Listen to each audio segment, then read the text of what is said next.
Hi there, YouTube. It is I, the one, the only Naudia Exotica. So it was a toss-up between this and refilming my ASMR video. And I think at some point I am going to refilm that. But this was inspired by something that I had seen somewhere. I honestly could not tell you because I've been enveloped in all the online stuff right now. I also need to say in celebrity worship, period, and support indie artists. So apparently, so it was a little misleading. So at first I'd seen something that said trans adult content was the second most searched online, and I think it was in the US in 2025. And after doing some digging, it's not necessarily true. It's more so having to do with a very popular site, P-Hub. And that's where it was ranked the second most searched category, the first being lesbian adult content. And I felt like there was like a lot of things that it kind of made me think of. Okay, so I was a full-time webcam model. I haven't honestly dabbled in it in a while. But you know, off and on for 5+ years now, I have been providing adult services. Mainly really just video calls and like adult hotline calls was like the main shtick, but you know, webcam is how it started it all, really. But it made me really think about some of the calls that I get from men and who I've spoken to in particular on hotlines and about what they've told me in terms of fantasy and in terms of exploration, specifically with trans women. And I feel like it echoes what I've been told. And that's why I felt inspired to make this video. So the one thing that I think is like a huge takeaway about trans being the second most searched category on P-Hub specifically is I feel like adult content offers privacy to explore said things. For example, trans women, you know, embodying some very, very hyper feminine traits while simultaneously having genitalia that's familiar to men, right? And since you have that at your fingertips and it's in the comfort of your own home, I think it allows for curious minds to wander, you know what I mean? A bit more freely, more waywardly.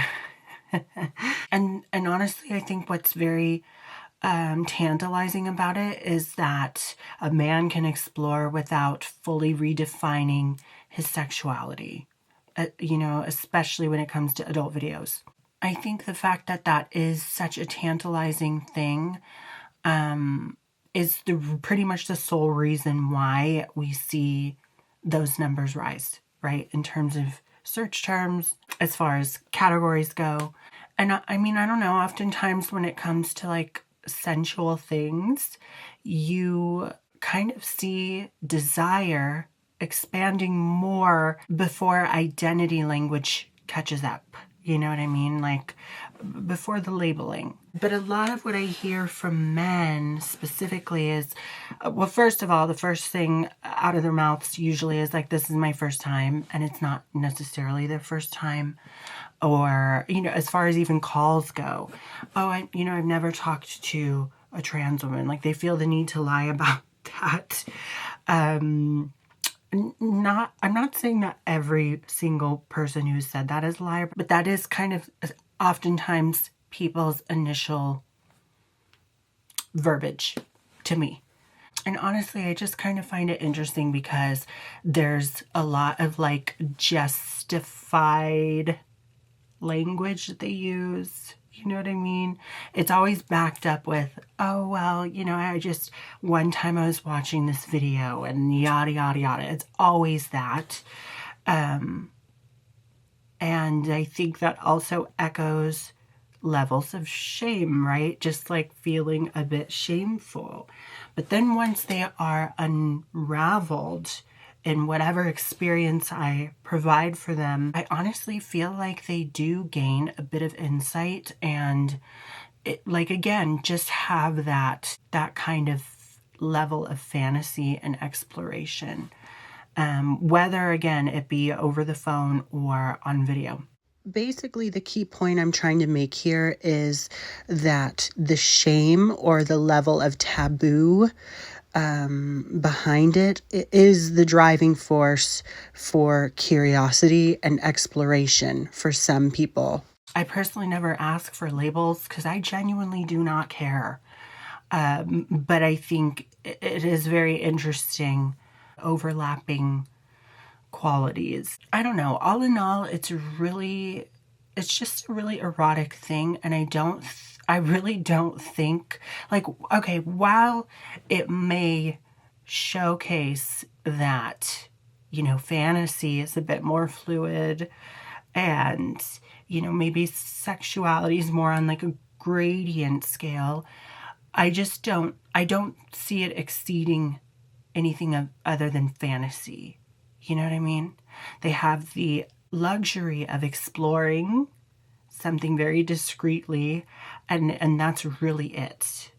I really don't think that it's going to necessarily shape, I guess what you could say is like relationships. I don't feel like seeing these numbers means more men are going to be open to dating trans women, but I do think that they are going to be more open to the fantasy, the eroticism.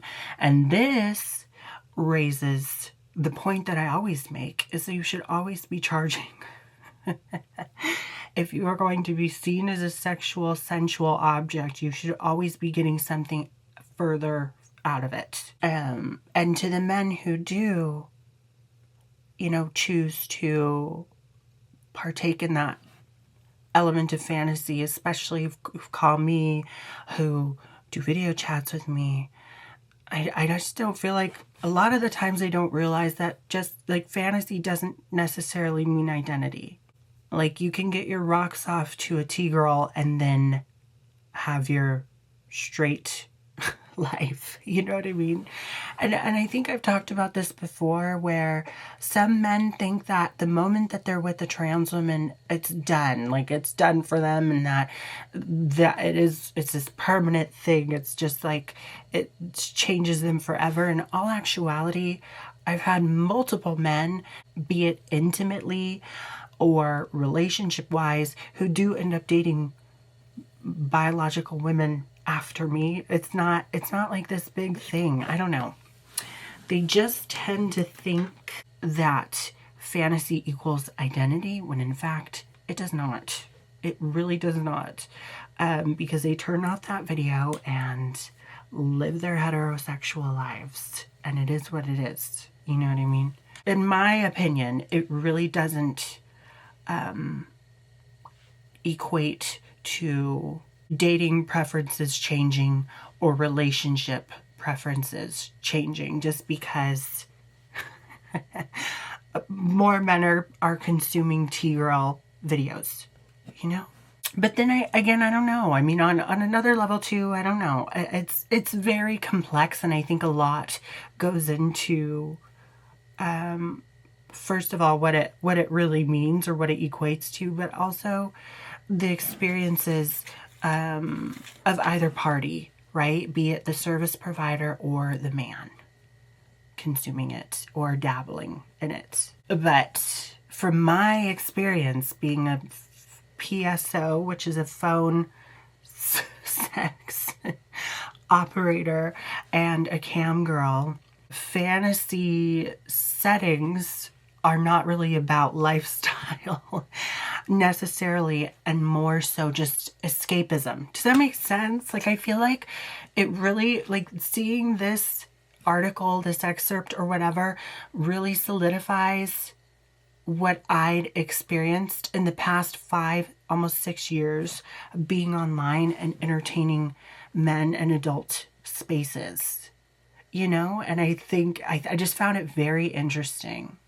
I think it would be really interesting hearing other people's perspective, you know, especially if you are in the adult entertainment. And just because I know that there are some cam girls who've commented on my videos and PSOs. So definitely let me know what you think about it. Maybe it does mean like more people eventually are becoming a bit more open-minded to the concept. I don't know, but really, again, just based off of what I've been told by clients, it's more so just like this fun fantasy thing, escapism. So, or curious, like it's a very curious thing, especially you know, especially in regards to even people I've gotten close with because of these settings. They're not going to uproot their lives or make some kind of a sacrifice in order to be with me. You know what I mean? Especially given the fact, you know what I mean? I hope you get what I'm trying to get at here. It's pure fantasy.